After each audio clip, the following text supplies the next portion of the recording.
আজ আমি আপনাদের জন্য একদম ইউনিক একটা রেসিপি নিয়ে চলে এসেছি। পাকা কলা দিয়ে সুজির হালুয়া। সচরাচর সবাই শুধু সুজি দিয়েই হালুয়া বানিয়ে থাকেন। এইভাবে একবার বানিয়ে দেখুন, অসাধারণ লাগে। আর ভোগের প্রসাদেও এইভাবে হালুয়া বানিয়ে দিতে পারেন, একদম নতুন ধরনের স্বাদে। আপনারা একবার হলেও এইভাবে হালুয়া বানিয়ে দেখুন। নমস্কার বন্ধুরা, কিচেন টেকনিকে আপনাদের সবাইকে স্বাগত। আমি মধুমিতা। আজ নিয়ে এসেছি একটা দারুণ স্বাদের রেসিপি। চলুন দেখে নেওয়া যাক। পাকা কলা দিয়ে সুজির হালুয়া বানানোর জন্য আমি এখানে হাফ কাপ পরিমাণে সুজি নিয়েছি।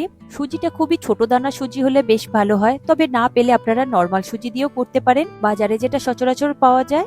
আর নিয়েছি 1.5 কাপ পরিমাণে দুধ। হাফ কাপ সুজির জন্য এখানে 1.5 কাপ পরিমাণে দুধের প্রয়োজন। দুধটা আগে থেকে আপনারা ফুটিয়ে রেখে দেবেন। এখন আমি এখানে বেশ কিছুটা ড্রাই ফ্রুট নিয়েছি। এখানে কাজু, কিশমিশ, পেস্তা আর আমন্ড নিয়েছি অল্প অল্প করে। এইগুলোকে আমি ছুরি দিয়ে একটু কেটে নিয়েছি। আর নিয়েছি 2টো পাকা কলা।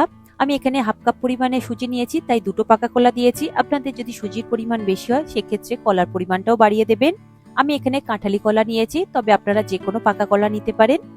পর কলাটাকে একটা ম্যাশার দিয়ে ভালো করে ম্যাশ করে নেবেন। তবে আপনাদের কাছে এইরকম ম্যাশার যদি না থাকে তাহলে হাত দিয়েও মেখে নিতে পারেন, কিংবা মিক্সার গ্রাইন্ডারের মধ্যে দিয়েও ভালো করে পেস্ট করে নিতে পারেন। এছাড়াও আপনারা কোনো রকম গ্রেটার থাকলে সেই গ্রেটার দিয়েও গ্রেট করে নিতে পারেন। দেখুন কলাগুলো খুব ভালোভাবে ম্যাশ করা হয়ে গিয়েছে। এরপরে এর মধ্যে বাকি উপকরণগুলো দিয়ে দেব। তার মধ্যে দিয়ে দেব চিনি। আমি এখানে 3 টেবিল চামচ চিনি নিয়েছি। যেহেতু হাফ কাপ সুজির জন্য আমি এখানে 3 টেবিল চামচ চিনি নিয়েছি, কারণ কলাটা এখানে যেহেতু মিষ্টি তাই চিনির পরিমাণটাও আমি কম নিয়েছি। এরপর যে 1.5 কাপ দুধ নিয়েছিলাম তার মধ্যে কিছুটা দুধ আমি এর মধ্যে দিয়ে দেব। দিয়ে দুধ, কলা আর চিনিটা খুব ভালোভাবে মিশিয়ে রেখে দেব। এতে করে চিনিটা খুব সুন্দরভাবে গলে যাবে। দুধ, কলা, চিনি যদি একসাথে মিশিয়ে রাখেন এতে করে কলাটা আর কালো হয়ে যাবে না। এখন মিশানো হয়ে গিয়েছে। এরপরে একটা কড়াই নিয়েছি। কড়াইটা গরম হলে আমি এতে দিয়ে দেব 2 টেবিল চামচ দেশি ঘি। এই সময় গ্যাসের ফ্লেমটাকে লোতে রাখবেন, তা নাহলে ঘিটা কিন্তু জ্বলে যাবে। তবে সুজির হালুয়া বা যে কোনো হালুয়া তৈরি করতে ঘিয়ের পরিমাণটা একটু বেশি লাগে, এতে করে ফ্লেভারটা খুব সুন্দর আসে আর টেস্টটাও খুব সুন্দর আসে এতে করে। এখন ঘিটা গলে গিয়েছে। এরপরে আমি ড্রাই ফ্রুট গুলো একটু ভেজে নেব কয়েক সেকেন্ডের জন্য। দেখুন ড্রাই ফ্রুট গুলো দেওয়ার পরে একটু কন্টিনিউ নাড়াচাড়া করবেন, তা না হলে ড্রাই ফ্রুট গুলো কালো হয়ে যাবে। হালকা একটু কালার চেঞ্জ হলেই আপনারা এই ড্রাই ফ্রুট গুলোকে ঘি থেকে তুলে নেবেন। দেখুন গ্যাসের ফ্লেমটাকে লোতে করে আমি এই ড্রাই ফ্রুট গুলোকে একটু 1 মিনিট মতো ভেজে নেব। দেখুন এর থেকে কালার চেঞ্জ হতে শুরু করেছে হালকা একটা, আর কিশমিশ গুলো একটু ফুলতে শুরু করেছে। এরপরে এগুলোকে আমি তুলে নেব একটা বোলের মধ্যে। এরপর ওই ঘিয়ের মধ্যে দিয়ে দেব হাফ কাপ সুজি। সুজিটা দিয়ে লো ফ্লেমে সুজিটাকে খুব ভালো করে একটু হালকা লাল করে ভেজে নিতে হবে। তবে এটা একটু টাইম ধরে ভাজবেন, খুব তাড়াহুড়ো করবেন না, তাহলে সুজিগুলো কিন্তু কালো হয়ে যাবে। আপনারা এটা মোটামুটি 10 থেকে 12 মিনিট মতো সময় লাগবে এই সুজিটা ভেজে নিতে। কন্টিনিউ নাড়াচাড়ার পরে সুজির কালারটা কত সুন্দর চেঞ্জ হয়েছে, একটা গোল্ডেন কালার চলে এসেছে। ঠিক এইরকমই কালার করে আপনারা ভেজে নেবেন। এরপরে আমি এর মধ্যে দিয়ে দেব দুধ, কলা আর চিনি মিশ্রণটা। দেখুন দুধ, কলা, চিনির মিশ্রণ দেওয়ার পরে গ্যাসের ফ্লেমটাকে আপনারা লোতে করে দেবেন, দিয়ে খুব ভালো করে একটু সুজির সাথে মিশিয়ে নেবেন।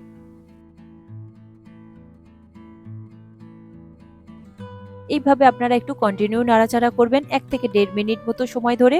দেখবেন দুধটা অনেকটাই কমে যাবে। এরপরে এর মধ্যে দিয়ে দেব বাকি দুধটা।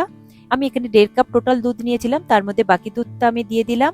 বাকি দুধটা দেওয়ার পরে গ্যাসের ফ্লেমটাকে লোতে করে এটাকে একটু ফুটিয়ে নেবেন। আর ফ্লেভারের জন্য এর মধ্যে দিয়ে দেব এলাচ গুঁড়ো 1 চা চামচ। এলাচ গুঁড়ো দেওয়ার পরে কন্টিনিউ একটু নাড়াচাড়া করবেন। দেখবেন দুধটা অনেকটাই কমে যাবে, এটা পুরো একদম ড্রাই করে নেবেন। এরপরে দিয়ে দেব ড্রাই ফ্রুট গুলো।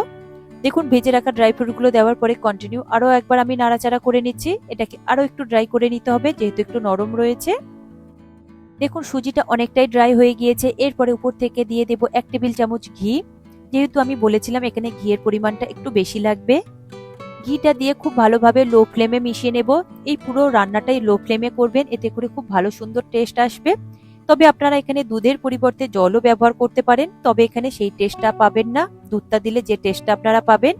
দেখুন ঘিটা দিয়ে খুব ভালোভাবে সুজির সাথে মিশিয়ে নিচ্ছি। এরপরে আমি একটা কেশর মিল্ক তৈরি করে নেব। জন্য 2 টেবিল চামচ গরম দুধ নেবেন, তার মধ্যে বেশ কিছুটা পরিমাণে কেশর দেবেন বা স্যাফরন দেবেন।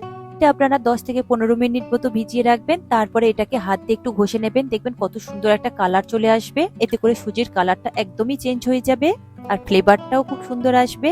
দেখুন কেশর মিল্কটা আমি একটু হাত দিয়ে ঘষে নিয়ে কালারটা কত সুন্দর এসেছে। এরপরে ওই সুজির উপরে আমি দিয়ে দেব।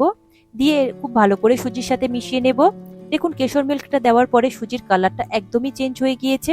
সুজিটা একদম স্যাফরন কালার বা কেশর কালারের মতন হয়ে গিয়েছে। কত সুন্দর লাইট কালার এসেছে। এরপর উপর থেকে আরো 1 চা চামচ মতো ঘি ছড়িয়ে দেব, দিয়ে খুব ভালো করে একটু মিশিয়ে নেব। মিশানো হয়ে গেলে এটাকে ঢেকে রেখে দেব 5 থেকে 10 মিনিটের জন্য। এতে করে খুব সুন্দর একটা ফ্লেভার চলে আসবে। তবে দুধ দিয়ে সুজি তৈরি করলে কালারটা একটু লাইট হয়, আর জল দিয়ে তৈরি করলে একটু ব্রাউনিশ কালার আসে। দেখুন 10 মিনিট পরে সুজিটা আমি একটা প্লেটের মধ্যে সার্ভ করছি। আমি বাটির মধ্যে অল্প করে একটু ঘি দিয়েছি, ঘিটা খুব ভালোভাবে ব্রাশ করে নিচ্ছি। এতে করে ঘিয়ের একটা ফ্লেভারও আসবে, আর বাটি থেকে সুজিটাও খুব সুন্দরভাবে ছেড়ে যাবে। ঘি দেওয়ার পরে ওই সুজিটা বাটির মধ্যে খুব ভালোভাবে দিয়ে দেবেন, একটু চেপে চেপে দেবেন। এতে করে খুব সুন্দর একটা শেপ আসবে, তাহলে ভেঙে যাবে না। আর সুজিটা দেখুন এইরকম একটু ড্রাই করে নেবেন, খেতে বেশ ভালো লাগে। এখন এইভাবে চেপে চেপে নেওয়ার পরে আমি একটা প্লেটের মধ্যে এইভাবে উবুর করে দেব। তারপরে আস্তে করে এই বাটিটাকে তুলে নেবেন, দেখবেন খুব সুন্দর দেখুন একটা শেপ তৈরি হয়েছে। আমি যেহেতু পুজোর ভোগের জন্য বানাচ্ছি তাই এইভাবে আমি দেখিয়েছি। আপনারা বাড়িতেও এটা এইভাবে বানিয়ে খেতে পারেন, খেতে অসাধারণ লাগে। তবে ভোগে বানালে খুবই সুন্দর লাগবে এটা। আপনারা একবার হলেও ভোগে কিংবা নিজেরা খাবার জন্য একবার বানিয়ে দেখতে পারেন। আর সুজিটা টাইট করে বানানো হয়েছে, এটা আপনারা চাইলে নারকেল নাড়ুর মতো গোল গোল করেও বানাতে পারেন, কিংবা স্কয়ার বা বরফি শেপেও আপনারা বানিয়ে নিতে পারেন। এইভাবে বানিয়ে আপনারা ভোগের প্রসাদে দেবেন, দেখবেন দেখতে অসাধারণ লাগবে। আর উপর থেকে একটু গার্নিশিং করে দেবেন, বাদাম কিশমিশ কিংবা আমন্ড যে কোনো কিছু দিয়ে করে দেবেন, খুব সুন্দর দেখতে লাগবে। আমি এখানে আমন্ড বাদাম আর স্যাফরন দিয়ে গার্নিশিং করেছি, আর উপর থেকে অল্প করে একটু ঘি দিয়ে দিয়েছি। এতে করে ফ্লেভারটাও সুন্দর আসবে আর দেখতেও বেশ ভালো লাগবে। সামনেই যেহেতু পুজোর নানা রকম অকেশন আসছে, সেই সময় আপনারা একবার হলেও এইভাবে ভোগে প্রসাদে বানিয়ে দেবেন। এই রেসিপিটি আপনাদের কেমন লাগলো কমেন্টে অবশ্যই জানাবেন। আর যদি ভালো লেগে থাকে তাহলে লাইক শেয়ার করবার অনুরোধ রইল। সাথে এই রকম সব নিত্য নতুন রেসিপি পাওয়ার জন্য কিচেন টেকনিককে সাবস্ক্রাইব করে রাখবেন। আজ তাহলে এই পর্যন্ত, আবারও দেখা হবে অন্য কোনো রেসিপির সাথে। সবাই ভালো থাকবেন, সুস্থ থাকবেন, আর ভিডিওটি পুরো দেখার জন্য অসংখ্য ধন্যবাদ।